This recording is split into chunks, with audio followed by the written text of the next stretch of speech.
السلام علیکم۔ اردو ادب سے پیار کرنے والوں کو خوش آمدید۔ نوراللغات اور فرہنگ آصفیہ کا تقابلی جائزہ لے رہے تھے ہم، اسی کے سیکنڈ پارٹ کے حوالے سے آج ہم بات کریں گے فرہنگ آصفیہ کے بارے میں۔ سب سے پہلے ہم دیکھتے ہیں کہ ان کے مؤلف کون ہیں۔ مولوی سید احمد دہلوی نے ان کی تالیف کی ہے۔ یہ لغت نہ صرف ادبی دنیا میں، اردو کی دنیا میں، بلکہ دوسرے ممالک میں بھی اپنی پہچان الگ بناتی ہے۔ یہ کس طرح سے بناتی ہے، اب اس کی جب خصوصیات کے بارے میں ہم بات کریں گے اور دیکھیں گے کہ ایسا کیا ہے جو اس میں اور نوراللغات میں تقابلی مطالعہ کرنے کے لیے ہمیں دیا گیا ہے، اور دونوں میں خصوصیات کس کی زیادہ ہیں اور بہتر لغت کون سی ہے۔ ابھی دیکھیں مولوی سید احمد دہلوی کا تعارف، انہوں نے کس کس کے ساتھ کام کیا اور کیا وجہ ہوئی کہ انہوں نے یہ فرہنگ آصفیہ ہمارے لیے اردو ادب میں بہترین سرمایہ چھوڑا ہے۔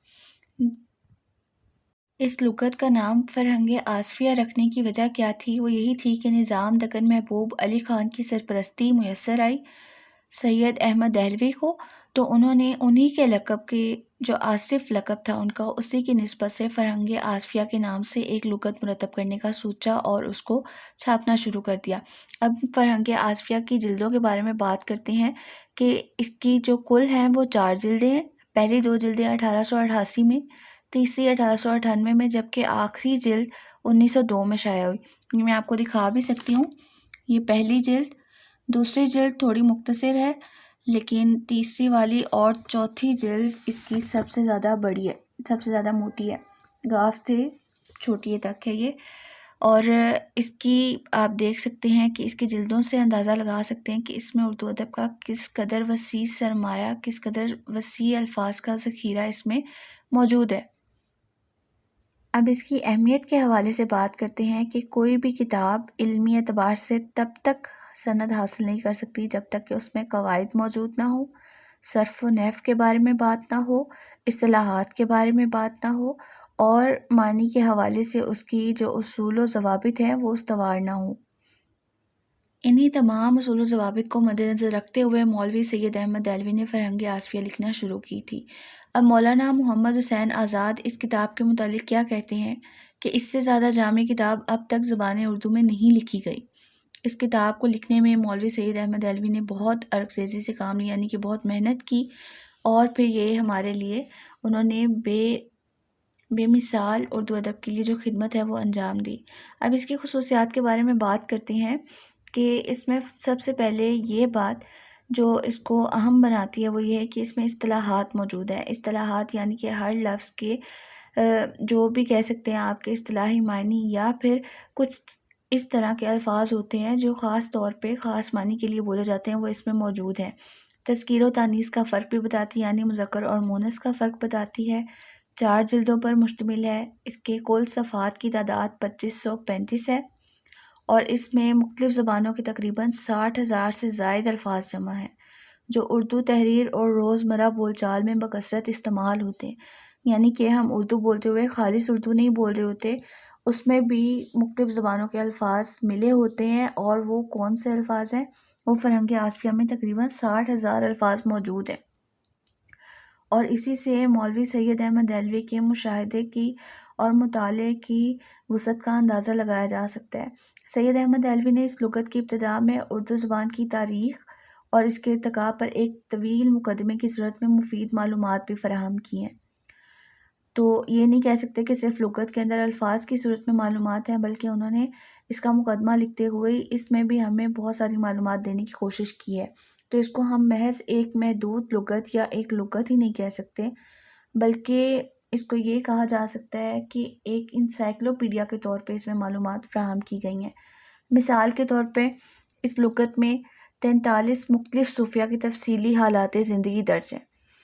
تو یہ صرف الفاظ کا کام تو نہیں ہے، اس میں باقی لوگوں کے بارے میں، شاعروں کے بارے میں، یا پھر یہ کہہ سکتے ہیں کہ ادبی حوالہ جات موجود ہیں۔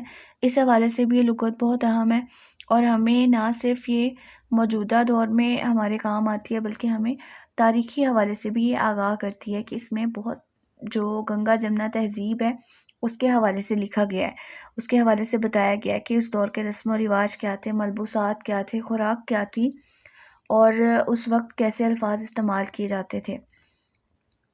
اور اس میں نسوانی محاورات بھی استعمال کیے گئے. نسوانی محاورات یعنی کہ عام طور پہ جو عورتیں بات چیت کے دوران الفاظ استعمال کرتی ہیں وہ بھی اس میں تفصیلی دیے گئے ہیں. اور ہر لفظ کے جو حقیقت میں معنی ہے یا پھر اس کے معنی اکثر متن میں مراد لیے جاتے ہیں وہ بھی اس میں دیے گئے ہیں. اور ساتھ ہی ساتھ جو الفاظ شاعروں نے اپنی شاعری میں استعمال کیے ہیں اس حوالے سے شاعری بھی دی گئی ہے، وہ اشعار بھی دیے گئے ہیں تاکہ پڑھنے والے پہ مزید واضح ہو سکے کہ اس لفظ کا کیا معنی ہے. اب چونکہ ہر چیز جو اپنے لحاظ سے بہترین ہوتی ہے اس میں کچھ نہ کچھ نقائص بھی ناقدین نکالتے ہیں اور نکل بھی آتے ہیں، جیسے کہ اس کی خامیاں اگر دیکھی جائیں تو یہ لغت بھی خامیوں سے پاک نہیں ہے. امیر منائی کی لغت سے ہو بہو نقل شدہ ہے یہ کہا جاتا ہے. ظاہر ہے یہ ناقدین جنہوں نے اس پہ تحقیق کی، محققین نے، وہ تنقید کی غرض سے بھی اور یہ سمجھ لیں تحقیق کی غرض سے بھی خوبیاں اور خامیاں دونوں نکالے جاتی ہیں، کیونکہ تنقید کا مطلب صرف خامیاں نکالنا نہیں ہوتا بلکہ اچھائیاں، برائیاں، محاسن و معائب دونوں بیان کرنے ہوتے ہیں. تو اس کے بارے میں یہ کہا جاتا ہے کہ امیر منائی کی لغت سے نقل شدہ ہے. اور یہ بھی کہا جا سکتا ہے کہ فقرات کی مثالیں کم ہیں، کسی بھی لفظ کے 10 معنی دیے گئے ہیں لیکن اگر دیکھا جائے تو مثالیں نہیں دی گئیں، صرف معنی ہی دیے گئے ہیں. اور اس کے ساتھ ساتھ باقی جو خامیاں ہیں وہ بھی آپ دیکھ رہے ہیں، جیسے قاضی عبدالحق یہ کہتے ہیں کہ فرنگ آصفیہ میں فحش الفاظ جمع کرنے کا خاص اہتمام کیا گیا ہے. باقی اس لغت کے متعلق ایڈیشن پاکستان اور ہندوستان میں شائع ہو چکے ہیں لیکن حیرت انگیز طور پر انہیں ہو بہو چھاپ دیا گیا ہے، یعنی کہ اگر کوئی غلطی نظر آئی ہے قارئین کو یا جو بھی کہا جا سکتا ہے پڑھنے والوں کو، محققین کو، تو ان کو درست کرنے کی بجائے ویسے ہی چھاپ دیا گیا ہے، یا پھر اگر درست کیا بھی گیا ہے تو وہ محققین کی نظر سے گزرا نہیں. یہ تحقیق کرنے والے زیادہ بہتر جانتے ہیں. اب اس میں حاصل کیا نکلتا ہے وہ یہ ہے کہ جتنی بھی تنقید اس پہ کی جائے اس کے باوجود اس حقیقت سے انکار نہیں کیا جا سکتا کہ یہ اردو ادب کا بہترین سرمایہ ہے. فرنگ آصفیہ نے اردو زبان و ادب کے لیے بہت اہم کردار ادا کیا ہے.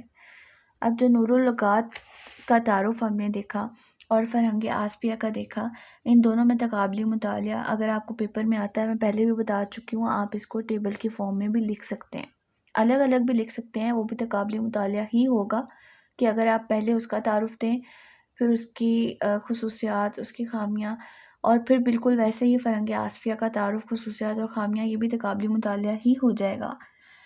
تو الگ الگ سوال ہے تو زیادہ بہتر ہے پھر آپ ایک چیز کو زیادہ وقت دے سکتے ہیں اور زیادہ بہتر طور پہ وضاحت کر سکتے ہیں. اس کے علاوہ آپ کو جو بھی نوٹس درکار ہوں کسی بھی سمیسٹر کے حوالے سے تو ہمیں لازمی یاد رکھیں اور اپنے دوستوں سے بھی شیئر کریں. ہینڈ ریٹن نوٹس انشاءاللہ آپ کو مل جائیں گے. ملتے ہیں آپ سے نیکسٹ ویڈیو میں. اجازت دیں. اللہ حافظ.